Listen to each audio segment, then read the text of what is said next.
Lei Municipal número 77, Código de Obras de Maricá, artigo 34 a 50. Capítulo 1. Licenciamento. Seção 10. Vistorias e habites. Artigo 34. O órgão competente da Prefeitura fiscalizará por seus fiscais e técnicos legalmente credenciados as construções licenciadas, de modo que elas sejam executadas de acordo com o projeto devidamente aprovado. Parágrafo 1º. Verificando o fiscal que a planta aprovada não está sendo respeitada, fará a necessária intimação para a legalização da obra, impondo as exigências que julgar apropriadas ou o embargo com a obrigação de demolir as partes já executadas, se estas estiverem em contravenção à licença dada e aos preceitos deste Código. Parágrafo 2º. A vistoria para a concessão do habites parcial poderá ser feita para o caso de uma construção ainda em andamento, desde que as partes já concluídas preencham os seguintes requisitos. A linha A.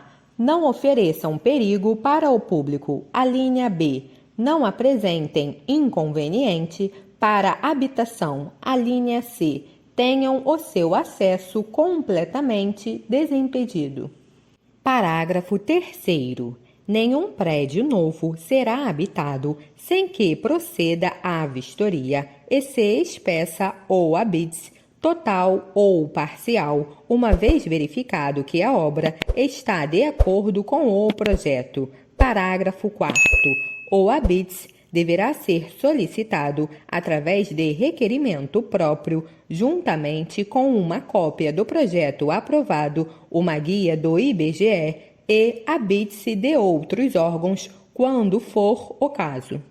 Artigo 35. A qualquer pessoa é lícito requerer uma vistoria administrativa relativa a uma obra ou instalação que, a seu entender, esteja sendo feita em flagrante ao que dispõe o presente Código. Parágrafo único. No requerimento, o interessado indicará os meios que o identifiquem quanto ao objeto de sua reclamação.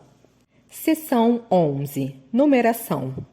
Artigo 36. A numeração dos edifícios é determinada exclusivamente pela municipalidade, sendo proibida a colocação de placas de numeração com número diverso do que tenha sido oficialmente indicado. Parágrafo 1º. A placa da numeração em algarismos arábicos será escolhida e adquirida pelo proprietário do edifício.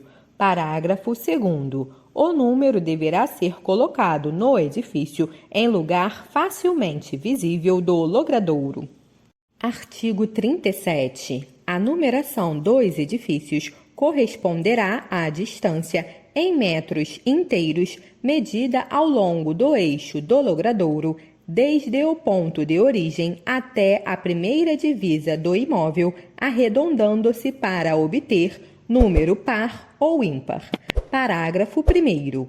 O ponto de origem ficará na interseção dos eixos dos logradouros. Parágrafo 2º. A numeração par é atribuída ao lado direito do logradouro e a ímpar ao lado esquerdo para quem venha do ponto de origem. Parágrafo 3º.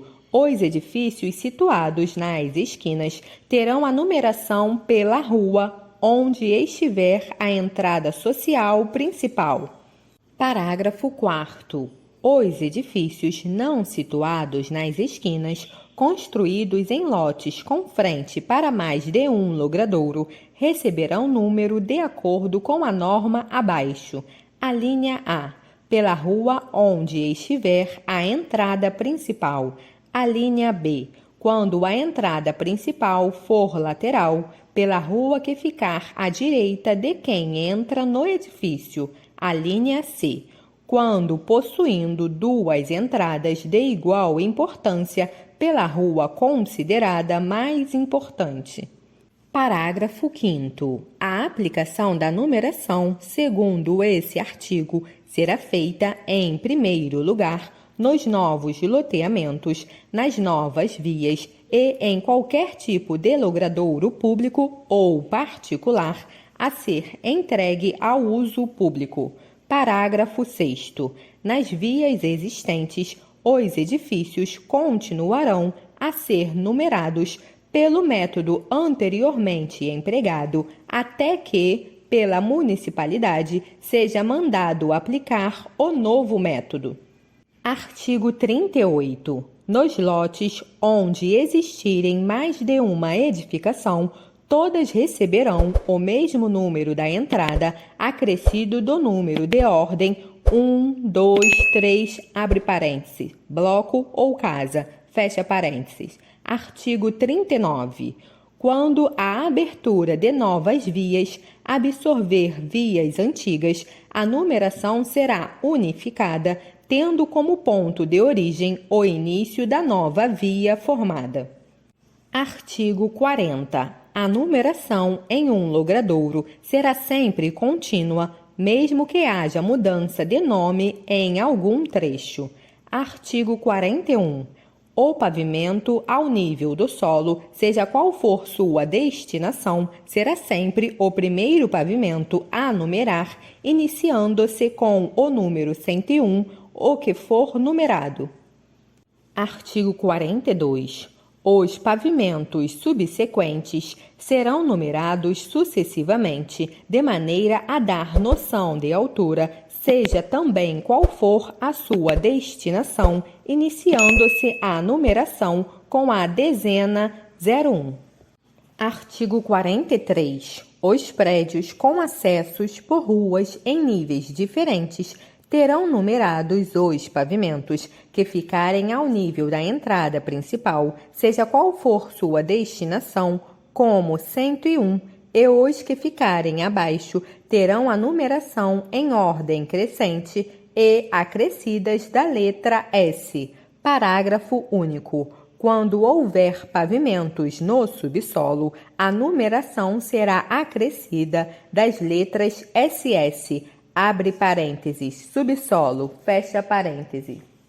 Artigo 44. Nos prédios com pavimentos no subsolo, estes também serão numerados na ordem crescente, a partir do térreo, acrescidas das letras SS, abre parênteses, subsolo, fecha parênteses. Artigo 45. As lojas, salas, escritórios, consultórios e conjuntos em qualquer situação serão numerados como se fossem apartamentos.